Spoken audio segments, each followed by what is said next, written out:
Well, for the last month, many eyes around the world have been locked on the Middle East. As anyone who's gone to a petrol station recently would know, regional conflicts can very much ripple out global consequences. Ukraine has had to move quickly, with a series of strikes on Russia's energy export infrastructure to reduce Moscow's ability to cash in on soaring global prices. While on the battlefield, the transition out of winter and into the traditional campaign season has also brought with it the prospect of a new large-scale Russian offensive, with some sources suggesting that Russia's spring offensive is imminent and others claiming it's already begun.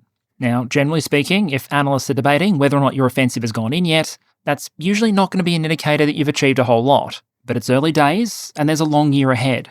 With the war in the Middle East potentially recharging the Russian budget, today I want to look at how that war has potentially changed the conflict in Ukraine, and some of what we might expect from this year's campaign season. To do that, I'm going to start by setting some expectations about what exactly a campaign season in Ukraine is likely to bring. Basically, why the combination of seasons, geopolitical circumstance, and strategic imperatives mean both Russia and Ukraine have strong incentives to be proactive in the coming months. Then we'll look at the two main sides of that equation. On one hand, Ukraine's scramble to make sure the Russian economy doesn't become one of the major beneficiaries of the war in the Middle East. And on the other, the prospect of Russia dialing up military pressure along the front. Given those latter movements are still in their very early stages, I'll cover not just some of what we've seen so far, but also some of the potential strengths and weaknesses of both the Russian and Ukrainian forces as we head into the first of 2026's historical campaign seasons. Because neither of these forces are standing still, and some of the data seems to suggest that they're both evolving, albeit in slightly different ways. Before we get into that though, quick word from a sponsor. And so once again, let me welcome back channel sponsor, Private Internet Access. One thing I think we've seen fairly clearly in recent years is that geopolitics can sometimes see lines drawn not just across the physical landscape, but across an increasingly fragmented digital environment as well. That can mean that in some cases, where you connect from can matter. And so if you're trying to work against the backdrop of that more complex digital environment, while also looking out for your privacy online, there's a few things you might consider doing. Just as a designer might still put countermeasures on an aircraft that isn't meant to be detected in the first place, the name of the game here might be layering different tools and practices together. Watch where you browse and what you post. Keep your passwords and hardware secure, and perhaps be a tad suspicious if anyone claiming to be from the tax office asks to be paid in crypto or gift cards. Then, if you're like me, you can also use a VPN. With a click, that allows you to reroute internet traffic and change your publicly perceived IP address. With Private Internet Access offering servers across 90 countries around the world and 50 US states. Alongside, they advertise availability cross-platform, compatibility with a range of streaming services, and a valuable kicker for those of you like me who have more than one device on the go. With PIA, a single subscription allows you to cover an unlimited number of devices. So if you're interested, there will be a link in the description which will give you access to an 83% discount plus 4 bonus months, with the benefit of being able to cover multiple devices and a 30-day money-back option. And so with my thanks to PIA as always, let's get back to it. So straight off the bat here, I want to hone in on what exactly we're talking about, because such is the nature of the information space around the war in Ukraine, that even using a term like Russian Spring Offensive isn't entirely uncontroversial. In part because given the way this war is being fought, it can sometimes be difficult to differentiate an offensive that isn't achieving particularly much from everyday operations that aren't achieving much. If you look across different sources at the moment, you'll find some claiming that the Russian Spring Offensive has already begun, some that it's still being prepared, other that it's never likely to take place at all, and as often the case, a few outliers saying that it's already happened and has been defeated. Obviously, there are going to be some incentives behind those definitions. Pro-Russian commentators might, for example, have reason never to declare that an offensive is ongoing until results have already been achieved, presumably operating under the messaging logic that if you never try, you can never really fail. On the flip side, at the other extreme of the commentary spectrum, there might be those with reason to designate any Russian movement of more than a couple of blokes on dirt bikes as an offensive, because it is technically an attacking maneuver, and the defeat of an offensive does make for a good headline. The reality here is that often the fighting in Ukraine looks a little bit less like the set-piece offensives of World War I or World War II, and instead much more of a consistent, ongoing, smaller-scale grinding pattern of attack. In that respect, somewhere along the front at any given time, Russia is always likely to be attacking. And so when we talk about offensives, I think it's best to understand that as just a heightened level of activity. But even in that context, seasons do matter, and they can naturally bring with them a wax or a wane in the pattern of the fighting. That holds true whether you're talking about the battlefield or the long-range strike campaign on both sides. The winter period we're just getting out of, for example, is the stage of each year where Ukraine's energy infrastructure is at its most vulnerable. We've typically seen Russia intensify strikes on civilian infrastructure, power generation, transmission infrastructure, etc. during those winter periods, because that's when the economy and population most needs them in order to avoid freezing in their homes.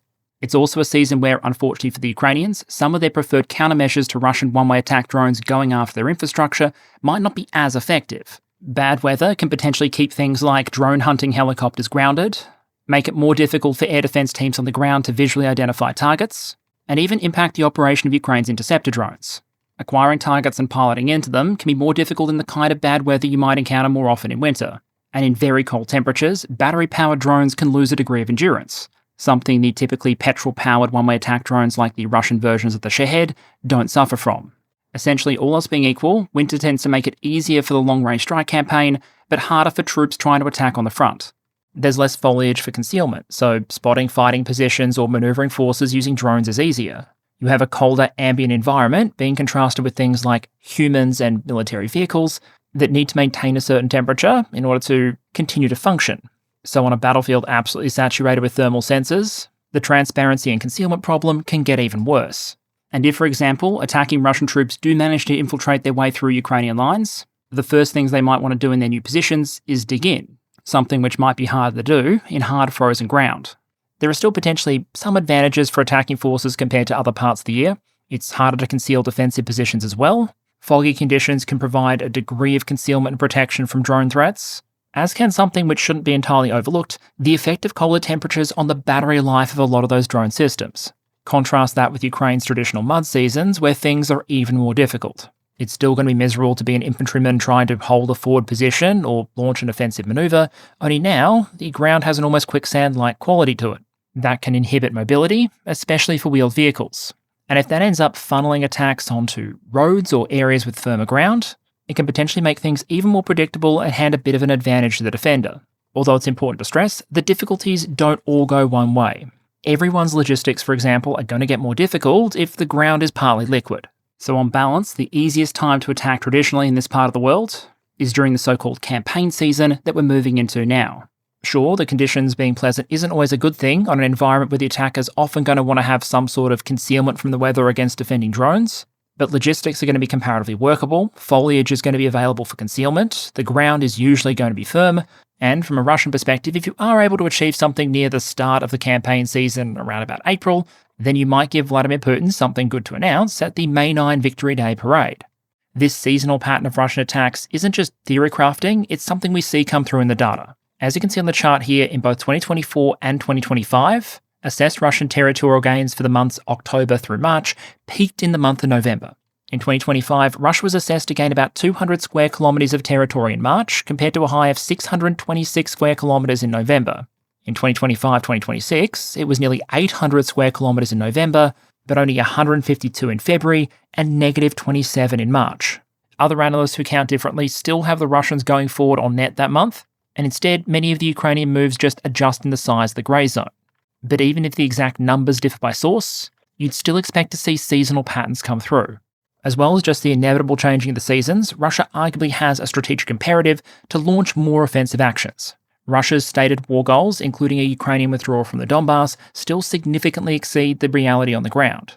Given Ukraine is unlikely to accede to those demands under present circumstances, even if nothing about the global context had recently changed, we'd probably expect Russia to launch a spring offensive, just out of the need to try and change the reality on the ground and apply more pressure to Ukraine and its backers to try and narrow the gap between what they want to achieve and what they actually have. But of course, in recent weeks, the global environment has changed, which helps establish some key context for Russian offensive attempts in the coming weeks and months. Some of it bad compared to previous years from a Russian perspective, but also more than a few things that might give Russia a reason to try and push now. On the downside, compared to the equivalent period in 2025, Russia's coming into this from much more of a standing start. In March, Russian forces continued to make incremental gains across parts of the front line, but in other places it was the Ukrainians moving forward. As you saw in that previous chart, while different mappers will have different exact definitions of what is controlled and what's just grey zone, that seems much more consistent with a world in which territorial changes are relatively even than we've previously seen. The pressure that potentially places on Russian planners is one of resource prioritization. How much do you dedicate to stabilizing and holding together sections of the front where the Ukrainians might be a bit more aggressive, versus what do you immediately commit to your own offensives or hold in reserve? But from a Russian perspective, you have to balance that battlefield dynamic against the impact of the global geopolitical environment, and specifically the war in the Middle East. because while the long-term strategic implications for the Russians of the American and Israeli decision to go into Iran are very much up in the air and depend on how this ends, in the short term at least, Moscow might see this as creating a bit of an opening. Militarily, it's likely to heap even more pressure on Ukraine's ability to receive supplies of critical munitions. To be fair, we've already seen the Ukrainians try to get a head start on that issue and make the best of the current circumstances. Zelensky, for example, has just concluded a trip to the Middle East, where he signed a series of defence cooperation agreements with various Gulf states, including Saudi Arabia and the UAE. At the core of the Ukrainian pitch here is the fact that many of these Gulf states have been under attack and are still under attack by Iranian one-way attack drones. Courtesy of Iranian tech transfer for Russia and then subsequent iteration, that's a threat the Ukrainians are very, very familiar with. And I'd go so far as to say that most of the one-way attack drones we've seen the Iranians using recently are several steps behind the more advanced versions we've often seen the Russians making use of. What the Ukrainians appear to be trying to do then, through the provision of both expert personnel and equipment, is offer better low-cost countermeasure solutions for Iranian drones, in exchange for things these countries might have that the Ukrainians need. The example the Ukrainians have regularly brought up is the PAC-2 interceptor for Patriot, which isn't really the interceptor the Gulf states need to protect against Iranian ballistic missiles, that's the PAC-3, but potentially very, very useful for the Ukrainians as a potential tool against Russian fixed-wing aircraft, for example. But while the Ukrainians have been very active in trying to build new partnerships and relationships and secure additional supplies, as the Russians would be well aware, the war in the Middle East has already raised the risk to Ukraine's expected resupply pipeline. So far, we've seen the delivery of items purchased through the PURL initiative or previously contracted under USAI continue to be delivered to Ukraine from the US Defence Industrial Base. But we've also seen reporting that deliveries to Ukraine might potentially be being used as a bargaining chip. And even if they're not, you can expect there's now going to be a lot more competition in the market for things that Ukraine desperately needs, like air defence interceptors for Patriot, not just from countries that had previously contracted them and are still waiting on them, like the Swiss, but also cashed up buyers who might feel they need them urgently, and might be able to convince the Pentagon to give them priority. Think the Gulf states, or indeed the US military itself. Given that, Russia might see now as an advantageous time to try and force the Ukrainians to expend even more of this stuff, committing munitions and equipment to hold back Russian attacks at exactly the time they might find it most difficult to replace. There's also an economic opening here. As we'll cover a bit more in the moment, going into 2026, the Russian economy and Russian energy revenues really weren't in fantastic shape. And that potentially had implications for the sustainability of a Russian war effort, given the state of the overall Russian economy. But in that respect, the war in the Middle East has been a bit of a fiscal shot in the arm. To try and hold global prices down, US sanctions on Russian oil already at sea have been temporarily eased. Customers desperately trying to move away from Russian energy, for example in Europe, have sometimes been forced by the disruption to Middle Eastern supply to temporarily take in more Russian product than they might like. And then, of course, there's the prices. With Russia benefiting from oil shooting from a number starting with a 6, plus whatever discount were applied to the Russian product in question, to a world where we've seen spot prices for physical oil already at sea cross the $140 a barrel mark. Account for the fact that every barrel is going to have the cost of production and transportation built into it, and doubling the price can mean much more than doubling the profit coming into Russian energy firms. Does this mean Russia's economic problems are solved forever? Obviously not. But it does potentially mean there's less of a need to put a brake on wartime expenditure right now, which again might incentivize offensive actions sooner rather than later, especially if there's a potential to take advantage of the political context. Right now, a lot of decision-maker and media eyes are going to be on the Middle East, not on Russia and Ukraine. The pressure to maintain at least the optics of peace negotiation has lessened, and a few days ago we saw Deputy Foreign Minister Galuzin say that the peace process is essentially on pause for the moment, specifically referencing the US and Israeli attacks on Iran as context. Russia is also a key beneficiary every time there's a jump in transatlantic tensions. And given some of the US president's recent comments about NATO, the Russians might have reason to see this as a bit of an opportune moment. So to summarise, you have a war chest, favourable weather, and a moment where the proverbial NATO Eye of Sauron is firmly fixed somewhere else. None of that guarantees Russian military success or failure at the front, but I do think it indicates we should expect them to at least try. Which gets us to the first aspect of the campaign to watch. Because before we get to the battlefront, given the channel you're watching, we have to talk economics. The context here is that even according to Russia's ever-reliable official data, the economy going into 2026 wasn't looking particularly good. Russia's Ministry of Economic Development estimated the country's GDP contracted by about 2.1% year-on-year January 2025 to 2026, and projected a 1.5% year-on-year decline for the month of February. Now, the asterisk they threw on that is because of the way the calendar works. January and February in 2026 had about 3 fewer working days than January and February 2025. And adjusting for seasonal factors, they assess the actual change between January and February to be about 0% flat. To regions that might be used to low levels of growth, like Japan or parts of Europe, negative or near 0% growth might not sound like a catastrophe. But sluggish growth in an environment where inflation is still around 9% and the economy is constantly being juiced with wartime stimulus, that is, to use the polite economic term, a suboptimal state of affairs. Not an indicator of collapse to be sure, but a far cry from the near 5% growth that Russia claimed in 2024. Now, of course, there have been plenty of ideas coming out of the Russian elite as to how to address this potential economic slowdown. The bloke you can see on the right there, for example, is a Russian billionaire. We'll just call him Oleg. And being the patriotic soul that he is, who's described Russians as possessing a national characteristic that enables them to rise to a crisis, his suggestion is that the oligarch class should hand over a significant portion of their wealth in order to support the wider economy. Nah, just kidding. He suggested Russian workers switch over to 12-hour days and 6-day work weeks as standard, or at least suggested it might help the Russian economy, because apparently, as well as importing a huge number of goods from China, some in Russia would apparently like to add the 996 tradition to the import list as well. Beyond that broad economic challenge, things were particularly difficult in the energy sector. In an environment of tightening sanctions, lower global prices, and movements against the Russian shadow fleet, between 2024 and 2025, profits at Russia's energy giant Rosneft absolutely collapsed. Officially from nearly 400 billion rubles in the first quarter of 2024 to 158 billion rubles in quarter 4 2024 to 16 in quarter 4 2025. The reason I sometimes bring up corporate finances is because, if we're honest, the Russian state at the end of the day is pretty good at just moving money around. If Rosneft or another company is sitting on a whole bunch of cash in reserve, there are a dozen plus ways, transparently or opaquely, for the Kremlin to get its hands on that cash. But, as the old saying goes, you can't get blood from a stone.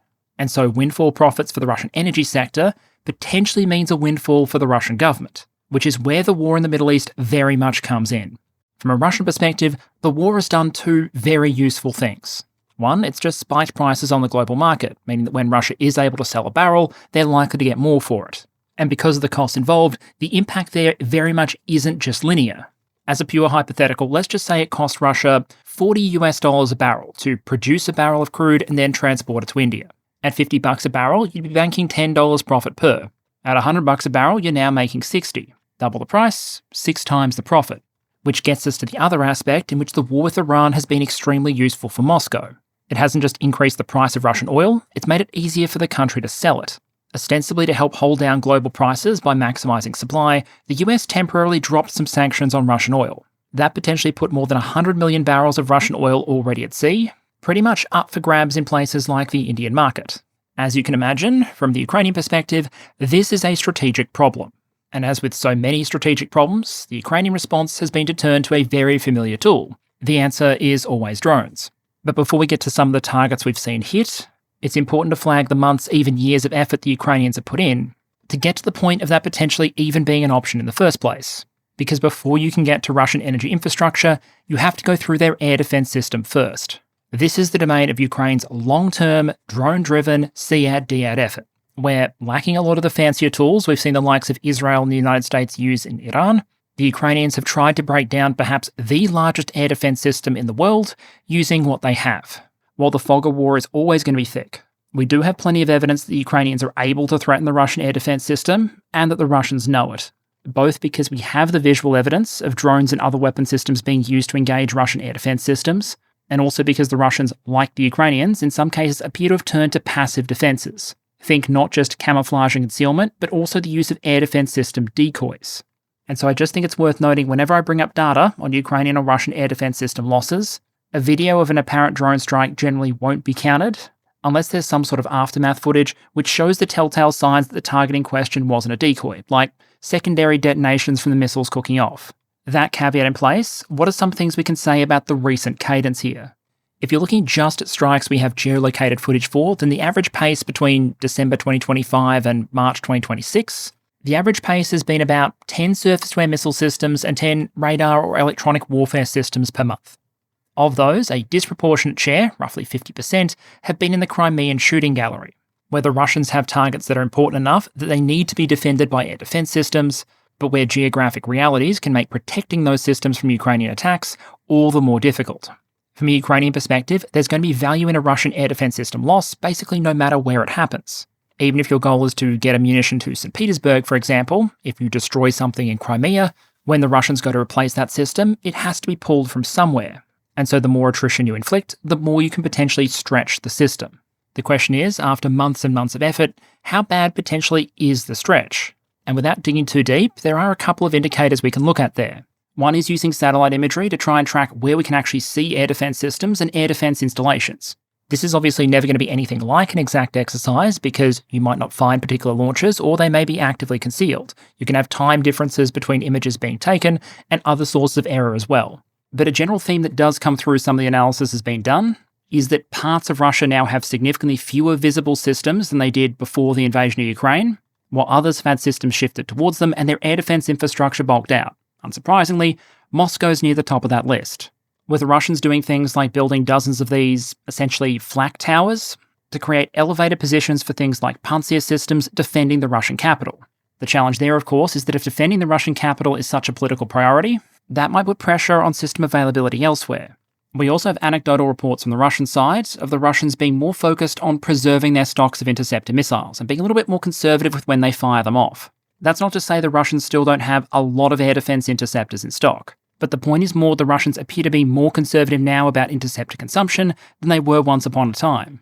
You'll remember, as I highlighted earlier in the war, there was a point where the Russian MOD was regularly bragging about firing things like Buk interceptors to bring down incoming Gimlis rockets fired by HIMARS. Heck, in some cases, they even posted updates on the number of unguided MRL rockets fired by the Vampire system that the Russian Air Defense Forces had shot down, which, in terms of shot exchange insanity, is absolutely in the same kind of category as shooting down a Shahed with a Patriot.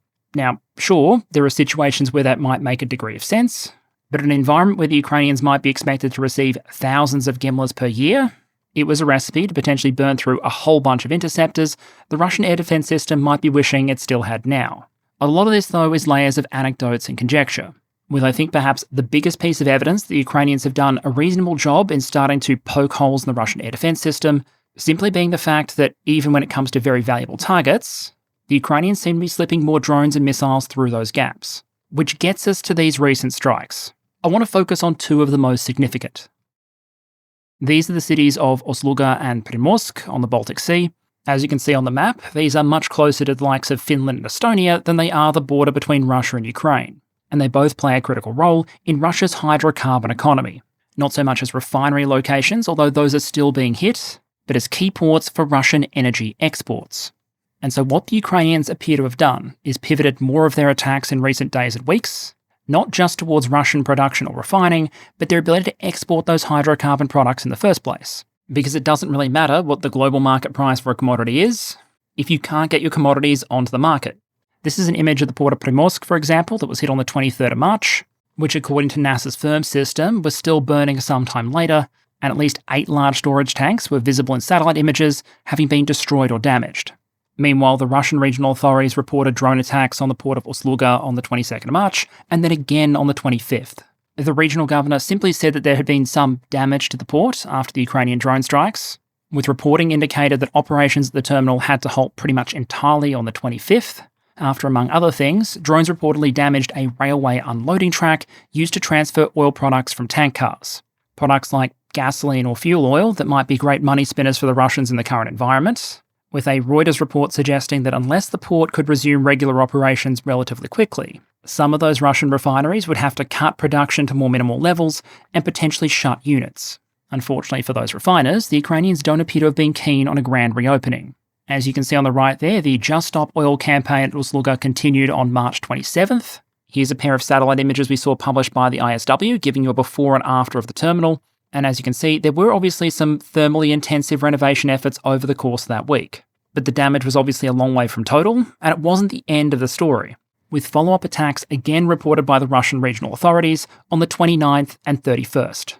Across the various attacks, targets included, as I said, not just storage tanks, but also transportation and loading infrastructure. The strike on the 31st, for example, reportedly hit crude oil loading facilities operated by Russia's pipeline monopoly Transneft, meaning that even if products could potentially be shipped to the port and not be destroyed in their storage tanks, the Russians were now bottlenecked on their ability to get those products onto ships and into the market. There was also the small issue, as you can imagine, of even where there was infrastructure that hadn't been damaged and might be physically operational, workers around the world generally being somewhat reluctant, historically, to be sent into facilities full of flammable liquids that were actively on fire and spewing poisonous smoke into the atmosphere. Basically, even though the port was a long way from being entirely wrecked, the Russians did have to suspend export operations.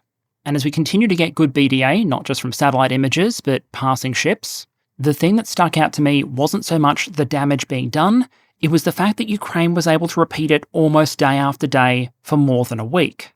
You might be able to write off, for example, the Ukrainians achieving successful hits on the 23rd of March as them finding a weak point in the Russian air defense system and catching the Russians off guard with this targeting decision. But as big as Russia is as a country, it doesn't take that long to move an air defense system around or to organise more combat air patrols. The fact the attacks could be repeated and the damage compounded again on the 29th and 31st is arguably one of the great what air defense doing moments of 2026 to date. Because as I noted, I think in one of my first videos on strategic bombing, historically speaking, in order to knock this kind of valuable infrastructure offline, one of the most important elements is the ability to launch repeat strikes. And as for the impact of the attack so far, it's obviously going to be somewhat ambiguous, but we do have a couple of indicators.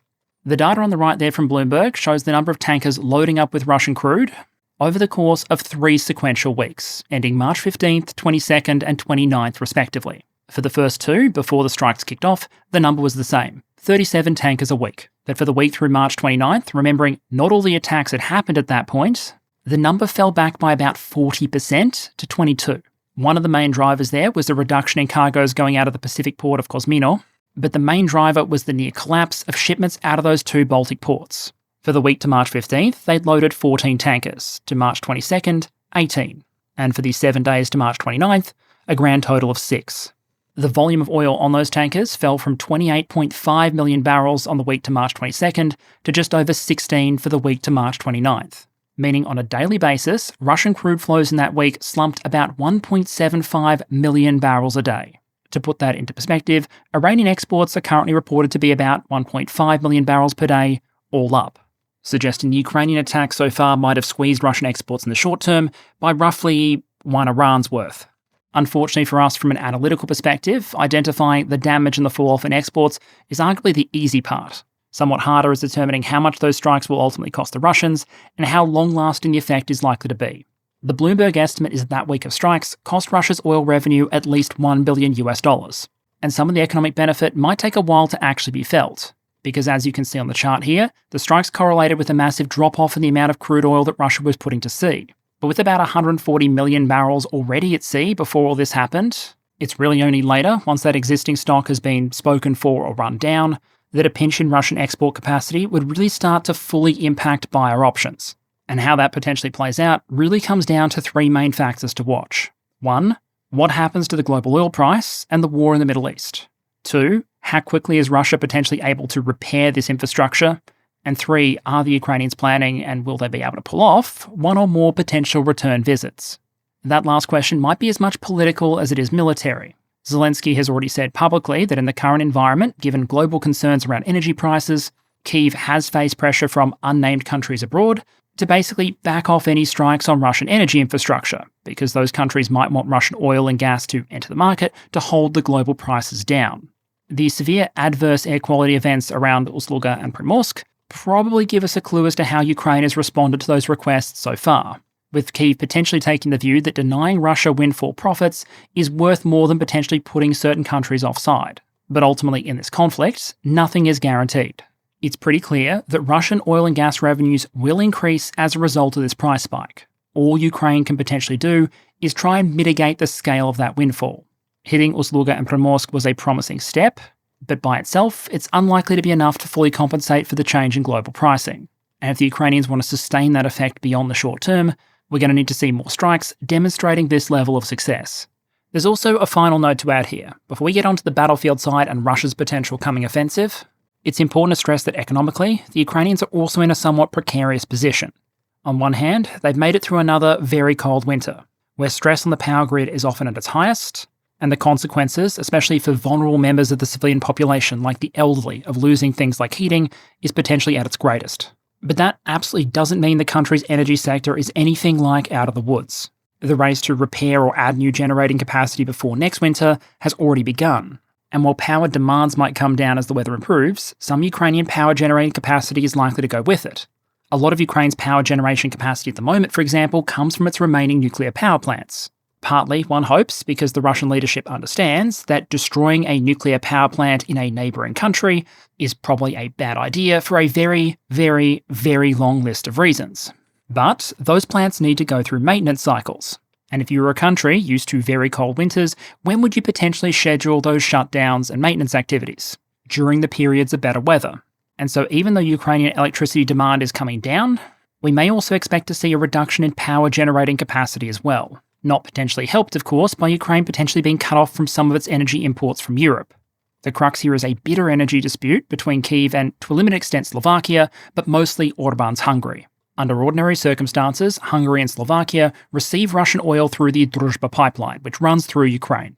In January, that pipeline, which has previously been put offline by Ukrainian attacks on pumping stations, was knocked offline again, this time by a Russian airstrike. Orban's government has accused the Ukrainians of deliberately sabotaging energy flows to Hungary. That's led to them threatening to slowly cut off Ukraine from gas exports from Hungary into Ukraine, while also exercising Hungary's veto within the European Union.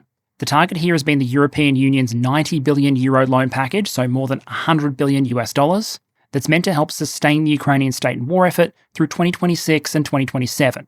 $45 billion of that 90 is meant to be dispersed in 2026, with $17 billion going to financial support and the rest specifically to military assistance, while the second half is meant to be distributed in 2027.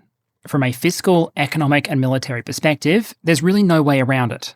In the absence of some major other alternative development, Ukraine needs this if they're going to keep fighting effectively. And while Hungary has already opted out of contributing any Hungarian funds to the loan, that hasn't removed their ability to block it, putting the entire Ukrainian budget in a position of some uncertainty.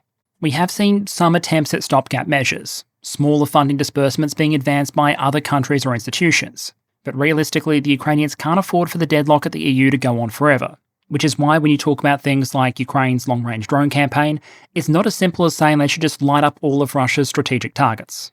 For better or worse, there are still countries out there that want to see Russia producing and selling its hydrocarbon products. And as long as some of those countries have a finger on Ukraine's economic lifeline, Kyiv is always going to have to balance the damage it can potentially do against the potential political and economic price it might pay for it. So I expect there are many in Ukraine that will be watching very closely later this month when the Hungarian people once again go to the polls. Final note before we move on is that at least based on past precedent, we can probably expect the Russian long-range strike campaign against the Ukrainians to switch targets somewhat over the course of the spring and summer. With the energy sector less of a point of vulnerability, we might expect to see more strikes against things like industrial targets, transportation and logistics, and potentially other parts of Ukraine's civilian infrastructure, like, for example, the water system. But as well as just throwing more missiles and drones against Ukraine, we can also expect Russia to make movements along the front line. Here, the potential objectives are hard to know with complete certainty, but based on past Russian rhetoric and behaviour, there are a couple of objectives that probably come to mind. Meeting their long-stated objective of getting Ukrainian forces out of the Donbass would first require overcoming the fortress cities. That presumably means trying to creep closer to, and if at all possible take, eventually, Slovyansk and Kramatorsk. We can probably also expect significant efforts on other parts of the front as well, for example in Zaporizhia, with an important note there being that from a Ukrainian perspective, even if the Russians can't necessarily reach a large city like Zaporizhia, just getting close can have a lot of potential drawbacks. Once a city is in FPV range, for example, its potential value as a logistics hub and the safety of the civilian population there are both reduced. How the balance of the various Russian efforts actually play out, though, remains to be seen. Complicated further by the fact the Ukrainians have still been attacking in places, and resources may be required to counter those movements as well. And as ambiguous as potential Russian objectives are, as I said near the start, there isn't even full clarity yet over whether or not the offensive has truly started. And the reason that can be difficult is because to a great extent, Russian offensive activity usually looks like regular Russian activity, just dialed up in terms of scale. And to that extent, I think there are some things we have seen, but others we haven't. There was definitely a surge in the Russian strategic bombing campaign in March, for example. That saw a record more than 6,400 one-way attack drones reportedly launched, up 28% from February. That absolutely dwarfs the drone launch cadence that we've seen from Iran recently, although at only 138 cruise and ballistic missiles for the month, when it comes to those systems, the Russians are still falling behind what the Iranians are managing. As some Ukrainian sources have noted, it's not just the scale of the Russian drone attacks that's changed, the targeting and tactics have subtly shifted as well. The 24th of March, for example, saw a daytime attack, relatively rare. And we also observed more of a rolling attack, multiple strikes, one after the other, that almost looked more like a pattern we might previously have associated with Iran, where attacks are spaced out over a longer period of time to potentially wear out the air defense system, but also potentially force the civilian population to repeatedly shelter, disrupt their lives, disrupt production, disrupt the ordinary functioning of society. In terms of an uptick in ground operations though, any ramp up was more bumpy and difficult to assess. On a fairly regular basis, we have seen more of the same. Infantry infiltration attacks and things like light motorised pushes using things like motorbikes and ATVs. To give you a sense of the recurring theme here, the image on the top right there was taken in 2024, the one on the bottom right on the southern front last month. What's potentially more of an indicator is we have seen some larger scale offensive movements. But keep in mind here that larger scale is very much a relative term. If you're used to seeing relatively small infantry groups, then something like the attack on the right there, which reportedly included about 16 motorcycles in different groups, is potentially going to earn a headline, even if by the standards of many historical conflicts, it would barely be a footnote. Potentially more interesting to me is we have seen a couple of attempted mechanised pushes, where the Russians have actually brought out more armour and attempted to make a push that way, although not yet on anything like the scale of some of the peaks we've seen in previous years.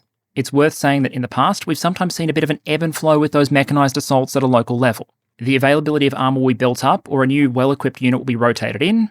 That equipment will then be expended over the course of, say, weeks or a couple of months, and then you might see a transition back to more infantry or motorised tactics until the equipment picture improves again. So far, though, at a very high level, I think the impression is this. The level of Russian offensive activity has gone up, but it hasn't yet reached the kind of peaks of intensity that we've seen at points during previous years. But the crux here is that unless the Russian military is actually far weaker than I would reasonably assess, to me, none of this really looks like anything like the main throw of the dice. We've seen some larger infiltration attempts and mechanised attacks, sure, but there are a whole bunch of assets out there the Russian command hasn't thrown at the wall yet. And so I think the best observation for now is that what we've seen the Russians do so far hasn't taken much ground or achieved particularly much that we can assess, but it's likely that just as in previous years there is far more to come, and with an offensive campaign like this, you could argue that how it ends matters a lot more than how it starts. And so instead of going through individual Mad Max attacks or trying to hone in on key bits of terrain at different parts of the front, I thought the more valuable exercise here near the start of the campaign season would be to take a bit more of a big picture look, asking if we compare the Russian and Ukrainian forces that are fighting this year to the ones we've seen fight in 2025, 24, 23 and 22, what are some of their strengths and weaknesses we might see come into play in determining how this turns out? And in doing that, I want to start with the Russians and a repeat of a warning I think I gave all the way back in 2023 or late 2022. That from an analytical perspective, it is just as important not to underestimate the Russian military as it is to avoid overestimating it. A lot of the time on this channel, I focused on why the Russians have arguably underperformed their available resources, basically achieved less than you'd expect given their resource advantage over the Ukrainians. That's because from an observer's perspective, that's where a lot of the valuable lessons potentially are.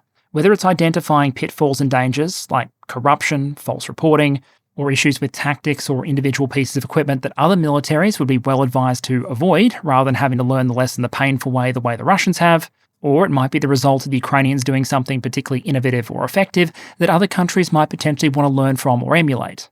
But just because a force doesn't achieve what it potentially on paper should, given the sheer amount of stuff available to it, doesn't mean it isn't still immensely dangerous, and that's just as true in 2026 as it was back in 2023 or 24.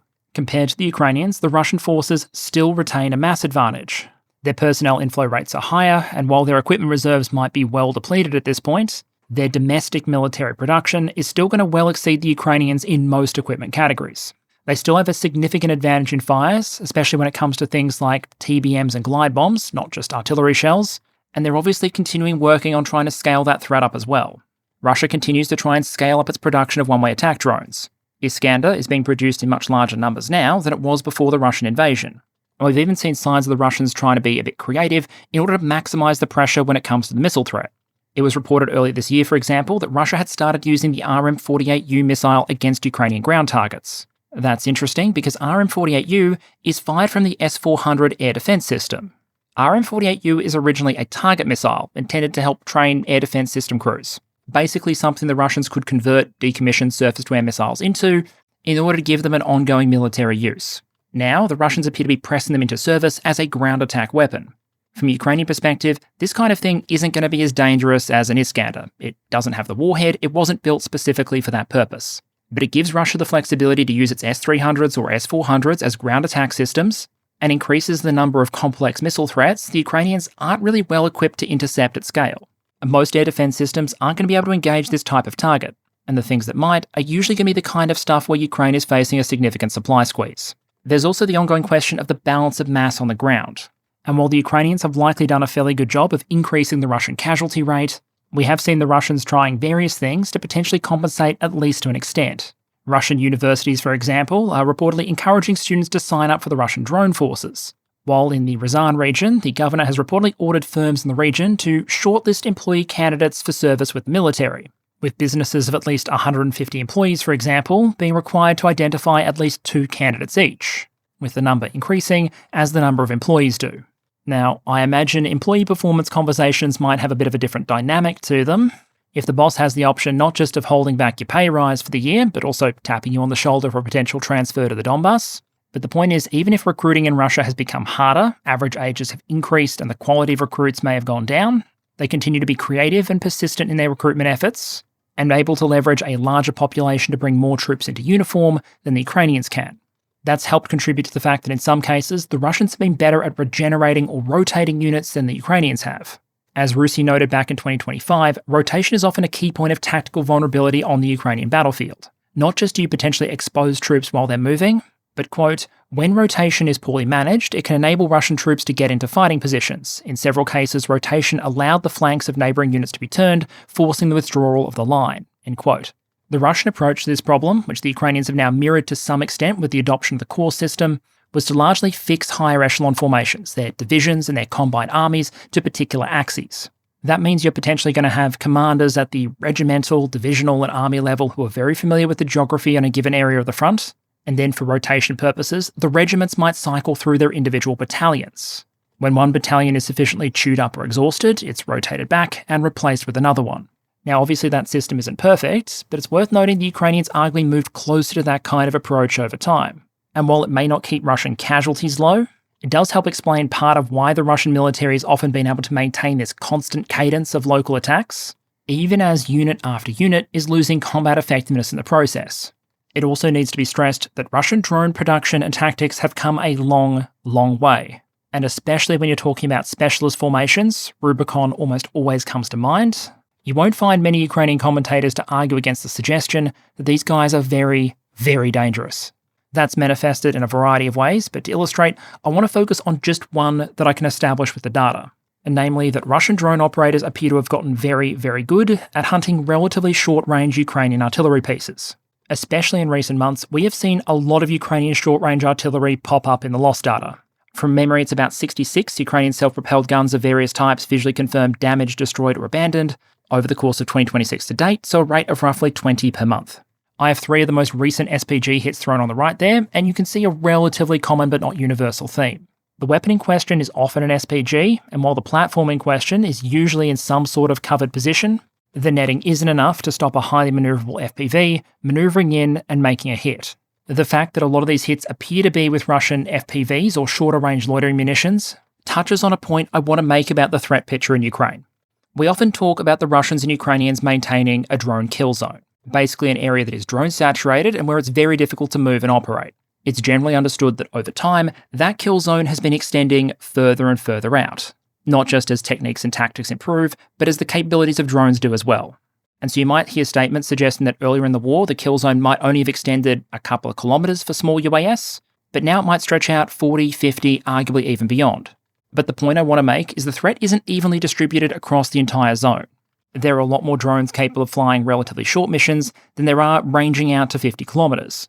And so while areas relatively close to the front line may now look like they're covered by eerie supernatural spiderwebs given the sheer number of fibre optic cables left behind by drones, areas further back might still be incredibly dangerous, but somewhat less so.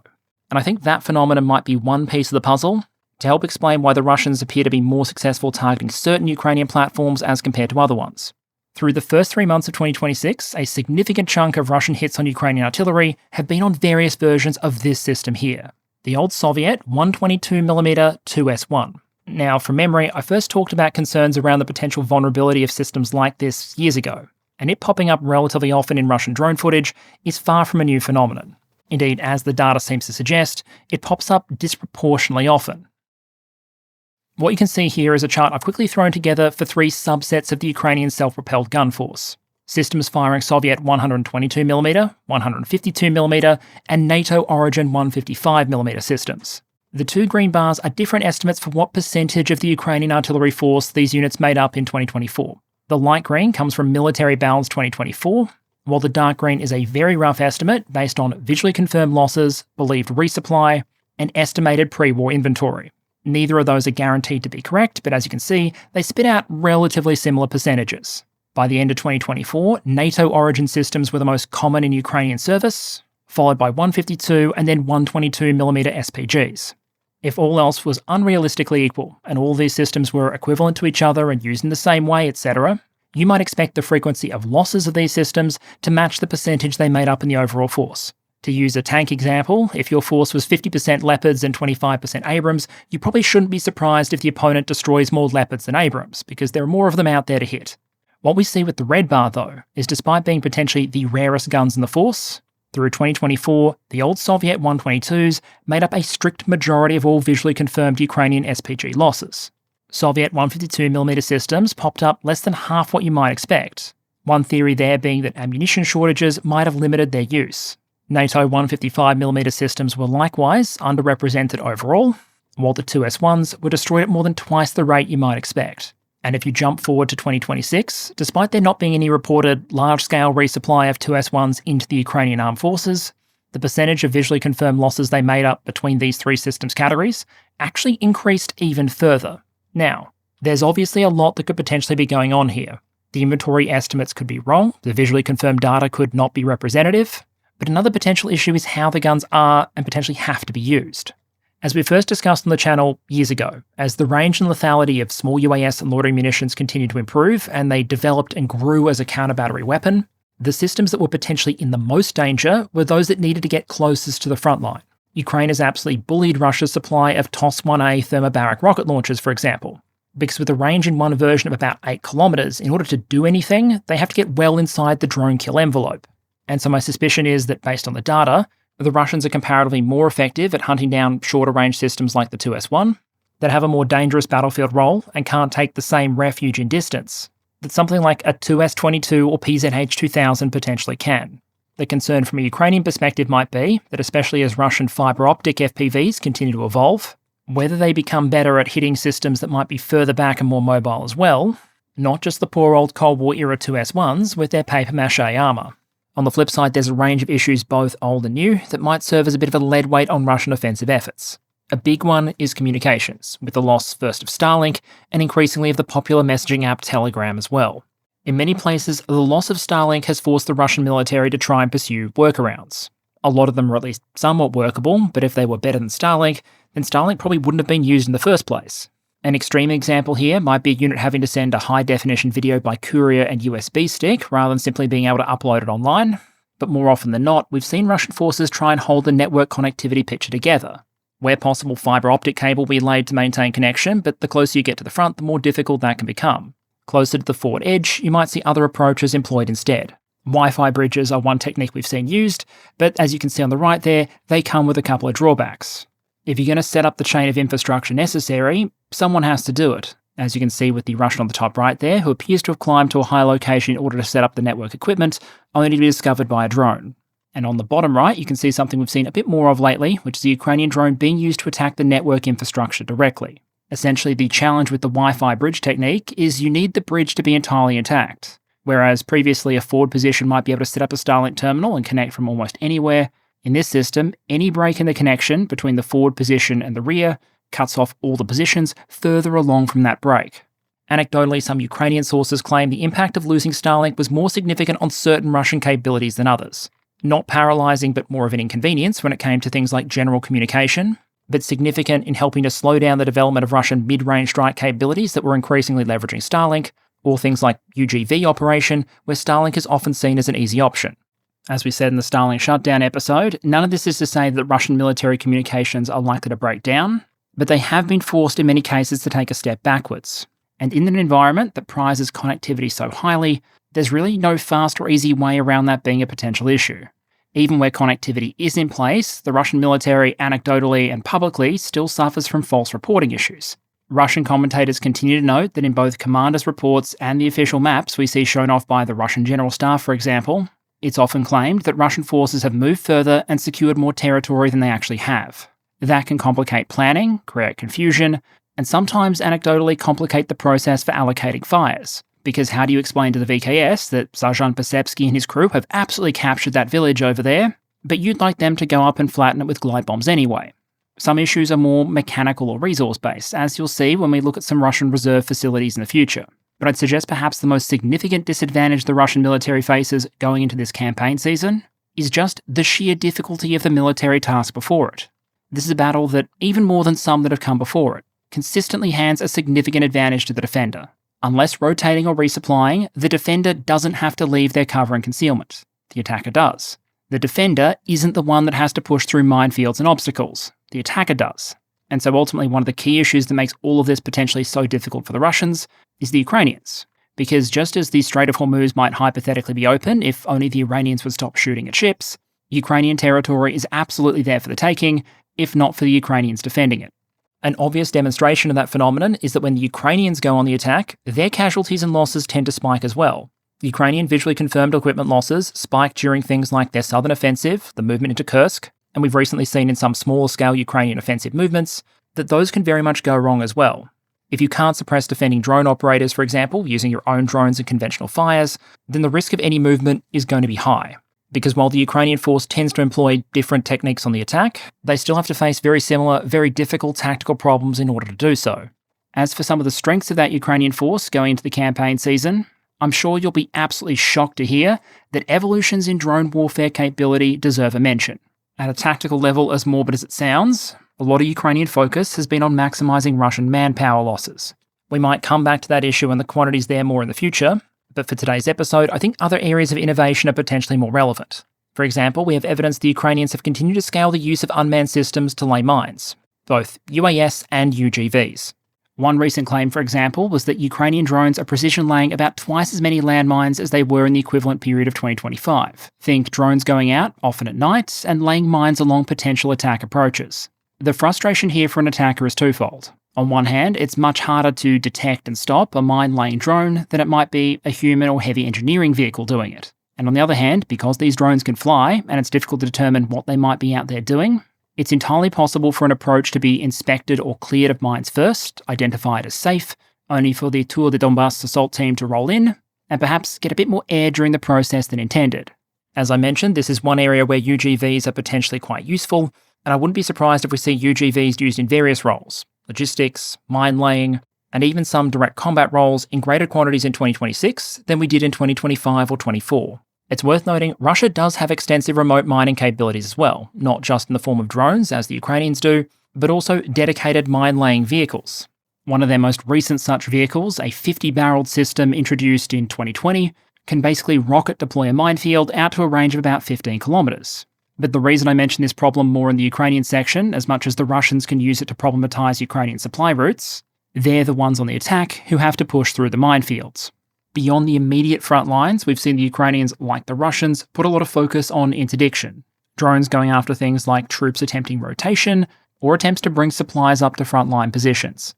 As well as videos of the strikes themselves, some of the best evidence we have, I think, for how effective they can potentially be, is just how much effort both sides are sinking into trying to mitigate them. The Ukrainians have talked about putting up thousands upon thousands of kilometers of anti-drone netting to protect supply lines. Yes, these can be damaged and blown apart, but they're also comparatively easy to repair. And so both the Russians and Ukrainians have turned to them in cases to provide at least some degree of protection against things like FPVs. And there are plenty of videos out there showing the somewhat eerie experience of a supply vehicle driving through one of these protected corridors, as you can just see drone after drone embedded in the mesh, like slightly larger and mildly more explosive versions of your typical Australian Mosquito. Those closer range drone strikes are important, but they're also not really anything new. The main difference there is the Ukrainian unmanned systems forces continues to scale up, as do their other drone assets, and so, as has been pretty constant throughout this war, the quantity of strikes continues to increase.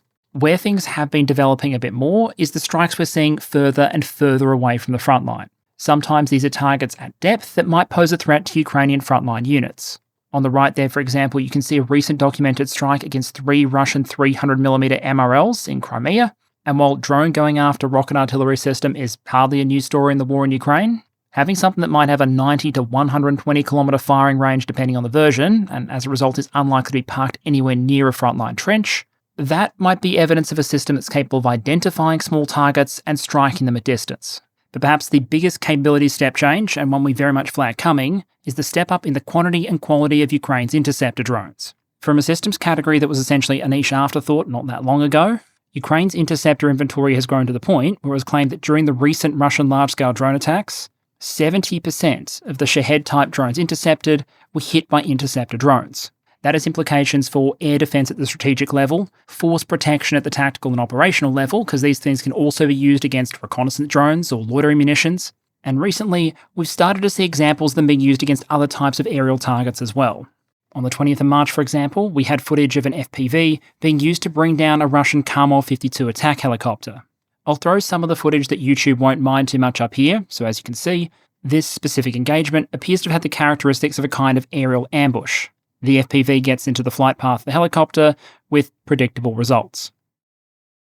Engagements like that are still rare, and in that particular case, I believe the Ukrainians were preparing it and planning it for some time. But it flags the potential value of Ukraine's interceptors not just as a tool to defend power generation facilities or rear area targets, but also to go after potential threats at or beyond the front line. An element I'm trying to get to here is Ukraine's fairly strong record of innovating their way out of potentially crushing issues. For example, with Russia improving its one-way attack drones to make them more resistant to electronic warfare and harder to shoot down with things like mobile fire teams on the ground, while also massively scaling up the number being produced, with Ukraine struggling to get its hands on enough air defense missiles, the situation could have been very, very bad if not for the development of the interceptor drone. Now, thanks to some rapid innovation in the production effort, they have a chance. Something similar applies with Starlink, where it was becoming a critical threat in Russian use and scaling up, but thanks to the implementation of the whitelist, that threat has been averted. While Ukraine might have averted those threats though, and brought Russian territorial gains over the last month down to an absolute crawl, or even negative, there are still, I think, at least 2 points of danger to watch. The first is that for all the change we've seen, Ukrainian lines are still in many places very, very porous. Inventory remains in short supply, forward positions are usually fairly lightly held, and while technology is often utilised to try and compensate for that limitation, whether that be using UGVs to hold defensive positions or run logistics, or using drones to maintain situational awareness, attack small groups, or lay mines to channel attacks, at the end of the day, where we do see Russian forces go forward, it often appears to be with the view of trying to exploit gaps that might exist within the Ukrainian line. And even if the defence might be likely to hold the majority of the time, I think we've seen in the past that it's entirely possible for Russia to identify a point of vulnerability, leverage fires and drones to try and isolate it, and then potentially move forward. What I think that means is that some Russian territorial gains during the campaign season just have to be expected. The question is more, how much will the Ukrainians be able to limit those attacks, and what will they end up costing? The other element that's now up in the air, especially after the outbreak of war in the Middle East, is Ukraine's resupply picture. This had already taken a significant hit in 2025, where the US made clear it wouldn't be voting for any further aid packages. But for the most part, through 2025 and into 2026, supplies have continued to flow into Ukraine.